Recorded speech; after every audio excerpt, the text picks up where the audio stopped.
Jamaah. Oh jamaah. Alhamdulillah. Lapang dada emang gampang ya. Baik, kita akan sikapi ada satu cuplikan ini. Waduh, ini berat untuk lapang dada ya. Butuh ilmu juga nih ya. 16 jamaah calon haji gagal berangkat. Kita sikapi. Sementara itu, karena ketatnya pemeriksaan kesehatan jemaah calon haji, KBIH Al-Rahmah terpaksa menggagalkan sebanyak 8 pasang atau 16 orang jemaah calon haji. Hal ini diungkapkan oleh pembimbing haji KBIH Al-Rahmah Mojokerto, Rahmat Ahmad Mukri, di Asrama Haji Sukolilo, Surabaya, Jawa Timur, Minggu siang. Menurutnya, musim haji tahun ini berbeda dengan tahun sebelumnya. Musim haji tahun ini mengutamakan kesehatan, baru pelunasan ongkos naik haji. Baik. Dan itu sangat penting, mengutamakan kesehatan. Bener ya, jadi emang harus lapang dada. Betul. Iya. Nah, cuman bagaimana nih untuk bisa benar-benar lapang dada gitu kan ya? Apa ya? Kadang-kadang kita nggak bisa nih takdir, kita bilang ini udah takdir nih. Nah, yang namanya takdir juga kadang-kadang kita udah paham tapi belum bisa juga nih untuk menerimanya. Ilmunya guru. Tapi guruku Ustaz Maulana Habib Muhammad, Bang Ali serta jamaah yang dimuliakan Allah Subhanahu wa taala, Al-Qur'an surah Asy-Syura ayat 36 37. A'udzu billahi minasy syaithanir rajim. Fama utitum min syai'in famata'ul hayatid dunya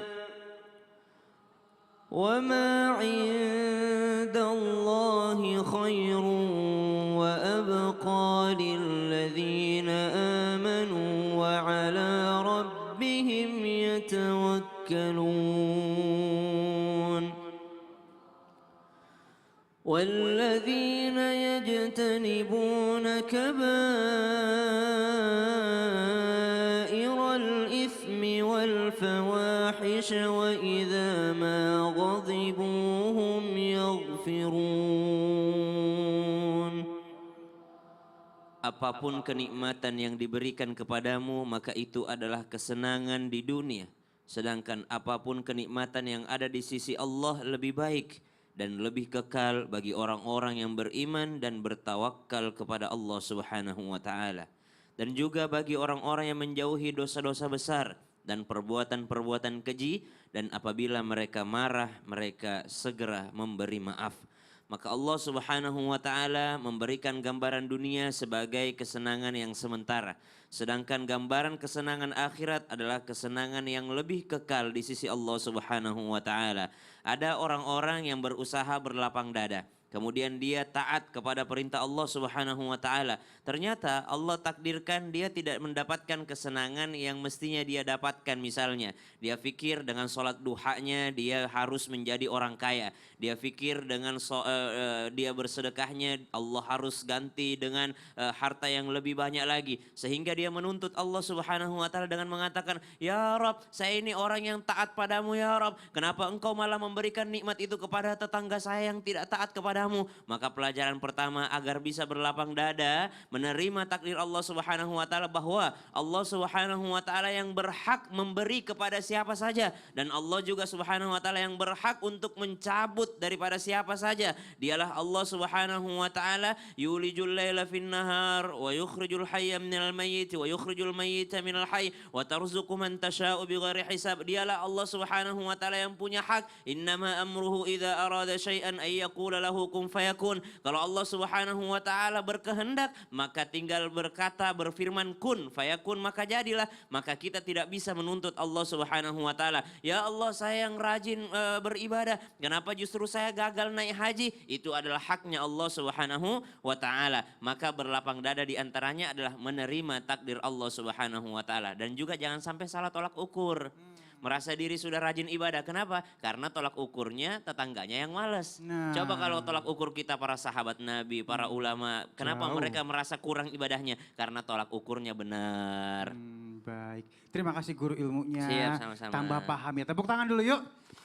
Dan baik, sekarang kita masuk ke dalam segmen Tanya Dong Ustadz. Kami semua tanya dong Ustadz.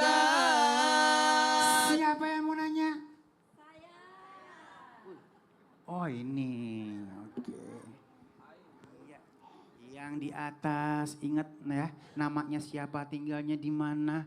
Ya, silakan. Assalamualaikum warahmatullahi wabarakatuh. Waalaikumsalam warahmatullahi wabarakatuh. Perkenalkan, nama saya Ibu Amalia di Majelis Nurul Iman, Bogor. Bogor, tepuk tangan dulu yuk. Pertanyaannya? Tanya dong Ustadz. Iya sayang. Yuk Mau pertanyaannya. tanya ke Ustadz Maulana. Maulana, guru, Masya Allah. Kalau ada orang yang diberi banyak masalah, tapi hidupnya tenang dan tawakal. Apakah ini salah satu berkahnya orang yang berlapang dada, Ustadz? Wah, Itu tinggi aja. pertanyaannya. Wassalamualaikum warahmatullahi wabarakatuh. Ya, bagus. Tepuk tangan dulu yuk. Baik guru Izin silahkan. Habib dan Sasang. Bismillahirrahmanirrahim. Allahumma salli ala Sayyidina Muhammad wa ala Sayyidina Muhammad. Membicarakan tentang lapang dada. Nih berarti kalau dibahasakan lapang dada.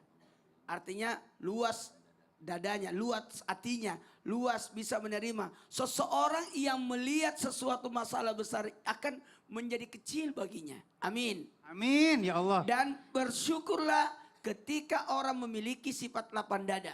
Salah satu berkat dari sifat lapang dada ada dua ini. Apa itu? Yakni tenang menghadapi masalah. Kemudian tawakal, menyerahkan sepenuhnya kepada Allah. Karena yakin tidak ada masalah, pasti ada jalan keluarnya. Betul tidak? Betul. Tidak akan mungkin Allah menguji hambanya di atas kemampuannya. La yukallifullahu nafsan illa usaha.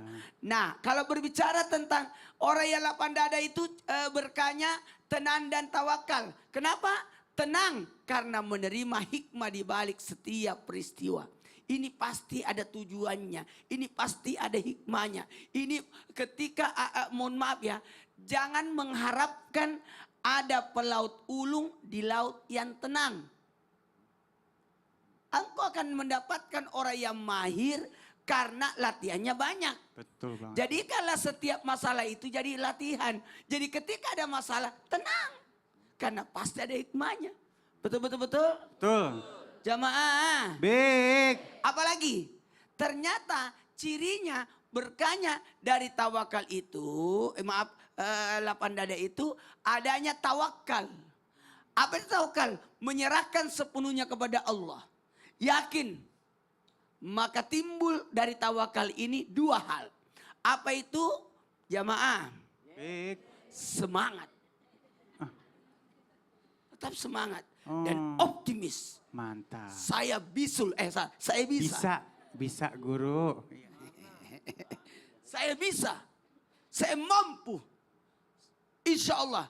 Keyakinan inilah yang menimbulkan dia tawakalnya kepada Allah luar biasa. Bukan bertawakal kepada makhluk.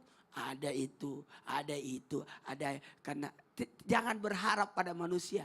Tapi berharaplah kepada Allah. Karena mohon maaf, manusia pun ada batas kemampuannya. Pasti kecewa kalau manusia sama guru ya. Ya. Iya. Kecewa. Baik, tepuk tangan dulu yuk. Terima kasih guru ilmunya. Nambah lagi nanti tinggal dipraktekin ya. Mudah-mudahan jadi berkah ilmunya. Amin. Siapa lagi yang mau nanya? Sini aja dulu deh. Oke. Ibu, ya Allah. Ibu antara dada sama gimana nih tadi deh. Baik, namanya siapa, tinggalnya di mana? Assalamualaikum warahmatullahi wabarakatuh. Waalaikumsalam warahmatullahi wabarakatuh. Nama saya Ibu Oni dari Majelis Nurul Iman Bogor. Tepuk tangan dulu yuk.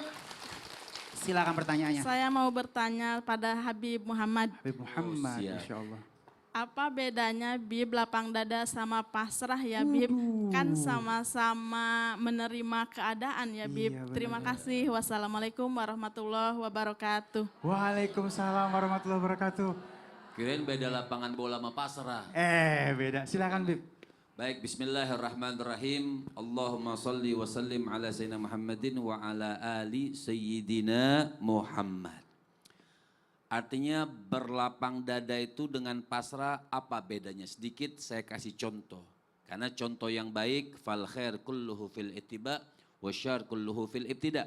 Contoh yang terbaik adalah semuanya pangkal dan contoh kebaikan adalah ittiba, mengikuti baginda Nabi besar Muhammad. Karena orang yang paling berlapang dada satu dunia adalah Rasul Sallallahu Alaihi Wasallam. Jadi berlapang dada.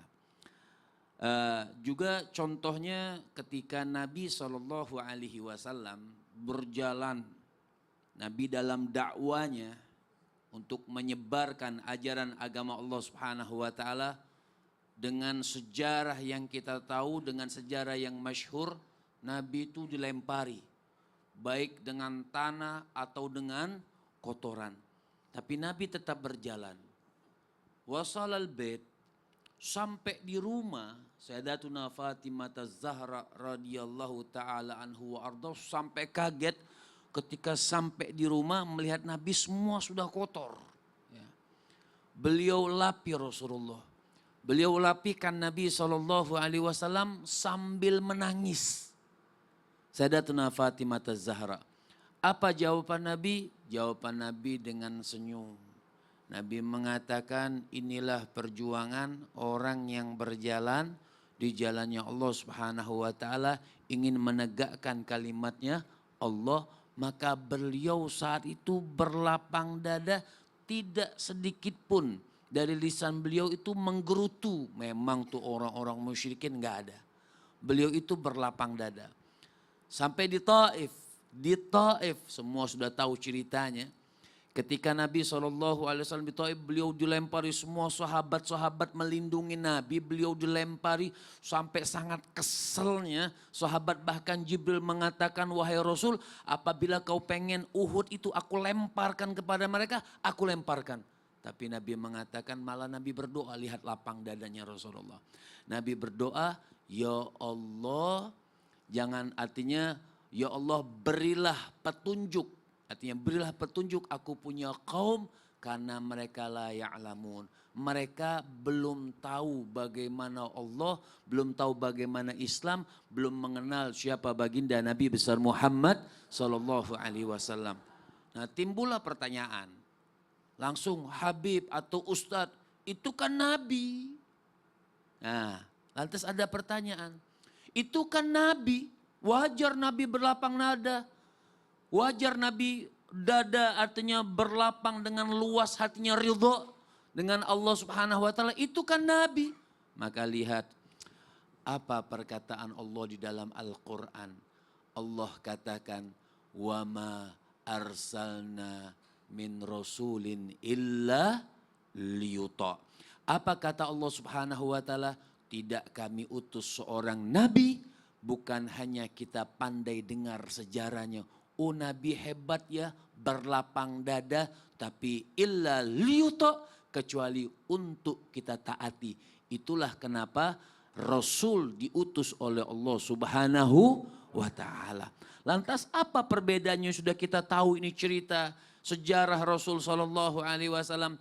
Jadi orang yang berlapang dada tidaklah dia melakukan sesuatu kecuali diiringi dengan tawakal dan ikhtiar. Itu berlapang dada. Dia sudah tawakal, dia sudah ikhtiar, kemudian tinggal berlapang dada. Beda dengan pasrah. Pasrah itu biasanya sudah pasrah tanpa ikhtiar. Itu salah. Sudah di rumah saja. Hari ini masak apa Bu? Enggak masak apa-apa. Ya sudah pasrah saja di rumah. Itu salah. Ya, itu namanya bisa pasrah atau putus asa. Orang itu faidza azamta fatawakkal Allah. Azam itu ketika kita pengen sesuatu dia keluar.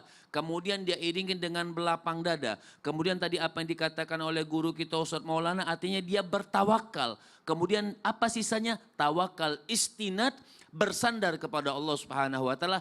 Tapi syaratnya, ingatkan semuanya, syaratnya dia sudah harus ikhtiar sebelumnya. Sebelum melakukan tawakal, maka dia ikhtiar. Setelah ikhtiar, kemudian dia tawakal. Jangan cuma pasrah saja sudah. Kita berdoa hari ini, pasrah, mudah-mudahan ada yang datang bawa duit 1 miliar misalnya. Salah. Sama kemarin orang yang main bola. Mereka sudah berikhtiar bukan latihan ya, latihan. Latihan. Pakai L ya. Iya. Artinya kalau sudah latihan banget ya latihan jadinya, bukan latihan. Sisanya sudah tawakal kepada Allah Subhanahu wa taala. Insya Allah kedepannya akan lebih bagus, belajar dengan pengalaman dan terus belajar. Jadi berlapang dada itu menyerahkan diri dengan ikhtiar kepada Allah Subhanahu wa taala dengan senyuman, sisanya tawakal kepada Allah. Beda dengan pasrah. Pasrah kadang-kadang sedikit seperti Bang Ali bilang ada putus asa. Nggak ada usahanya ya. Tidak ada usaha. Terima kasih Habibi ilmunya. Tepuk tangan dulu ya. Salah satu ciri orang yang berlapang dada itu adalah orang-orang yang suka bersedekah. Ya, karena sedekah akan memotivasi kita untuk berlapang dada. Nah, ini ada informasi buat sedekah. Langsung aja guruku. Iya, benar ini. Karena ketika kita bersedekah betul-betul lapang dadanya terbuka. Karena kenapa? Mau mengambil sesuatu yang ada daripadanya untuk dibagikan kepada orang lain. Dan lebih tepat lagi nih, alhamdulillahirrahmanirrahim, makasih banyak. CT Arsa Foundation terus berupaya memutus mata rantai kemiskinan dengan melalui pendidikan berkualitas dan kesehatan yang optimal. Maka kami mengajak kepada siapapun yang peduli dan ingin turut berkontribusi meringankan beban mereka melalui dua cara, yakni doa dan sedekah yang terbaik. Dengan cara men-scan QRIS CT Arsa Foundation yang ada di bawah ini. Ya, Ya. oke, handphonenya diambil. Ayo. Oke, dipasang ke TV. Kita hitung 5, 4, 3, 2, 1. Ayo, terus. Selamat bersedekah Dipoto ya. dulu. Mungkin sore atau malam baru kirim. Atau bisa dibagi kepada keluarga. Iya benar ya, dibagiin sama teman-teman yang Aduh, lainnya luar ya. biasa. Tapi Baik. ini luar biasa loh. Karena CTR Foundation langsung tepat pada sasaran. Pastinya Karena ya. kenapa? Membiayai pendidikan anak-anak. Masya Allah, amanat pastinya guru ya. Luar biasa. Baik, masih banyak ilmu lagi, jangan kemana-mana, tetap bersama kami di Islam Itu Indah. Jamaah, Alhamdulillah. Alhamdulillah.